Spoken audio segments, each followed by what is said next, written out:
நம்ம வீட்டுக்கு பயன்படுத்தக்கூடிய இந்த காலிங் பெல்லை வச்சு நம்மளுடைய டேங்கோட ஓவர்ஃப்ளோவை கண்ட்ரோல் பண்ணிக்கலாம். இதுக்கு தேவையான பொருட்கள் பார்த்தீங்க அப்படின்னா ஃப்ளோட் சுவிட்ச். இந்த ஃப்ளோட் சுவிட்ச் நம்ம பக்கத்தில் இருக்க ஹார்ட்வேர் கடையிலே கிடைக்கும். அதுக்கப்புறம் ஒரு பெட் சுவிட்ச் ஒன்று தேவை.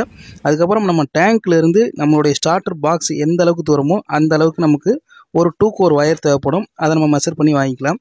இப்போ இந்த டேங்க்கில் வந்து ஒரு சின்னதாக ஹோல் போட்டுக்கிறோம் ஒயர் போகிற அளவுக்கு.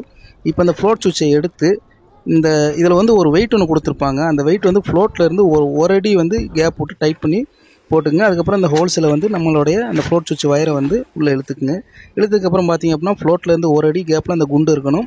அதுக்கு தகுந்த மாதிரி நம்ம ஃபிக்ஸ் பண்ணிவிட்டு மேலே வந்து முடிச்சு போட்டுக்கலாம். இப்போ இந்த ஃப்ளோட் சுவிட்சில் பார்த்திங்கன்னா red colour, black colour, white இருக்கும். நமக்கு ரெட்டு தேவையில்லை, ஒயிட்டும் பிளாக்கும் மட்டும்தான் தேவை. இப்போ நம்ம இதை சீவிட்டு நம்ம ஆல்ரெடி வச்சுருக்க இந்த 2 கோர் ஒயர்லையும் ஜாயிண்ட் அடிச்சுக்கிறோம். தனித்தனியாக ஜாயிண்ட் அடிச்சுக்கிறோம்.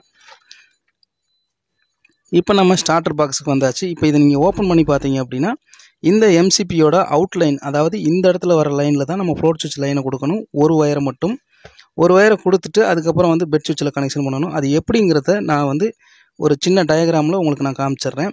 இப்போ எல்லாமே கொடுத்துட்டேன். இப்போ பாருங்கள், அந்த டயக்ராமில் எப்படி நம்ம வந்து வயரிங் பண்ணணும் அப்படிங்கிறத நான் வந்து சிம்பிளாகவே உங்களுக்கு டிராயிங் மூலமாக எக்ஸ்பிளைன் பண்ணியிருக்கிறேன். இதை நீங்கள் வச்சு நீங்களும் ஃப்ளோட் சுவிட்சு கனெக்ஷன் கொடுத்துக்கலாம். இப்போ நம்ம ஆன் பண்ணியாச்சு. ஆன் பண்ணி மோட்டரையும் ரன் பண்ணியாச்சு. ரன் பண்ணோனையும் பாருங்கள், இப்போ தண்ணி வந்து டேங்கில் விழுந்துட்டுருக்கு.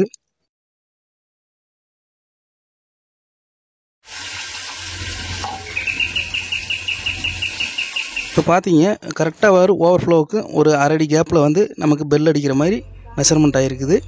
இப்போ நம்ம வந்து எப்பவும் போல் ரெட் ஆஃப் பண்ணிவிட்டு எம்சிபி ஆஃப் பண்ணிவிட்டு தென் வந்து இந்த பெட் சுவிட்சையும் ஆஃப் பண்ணிக்கணும்.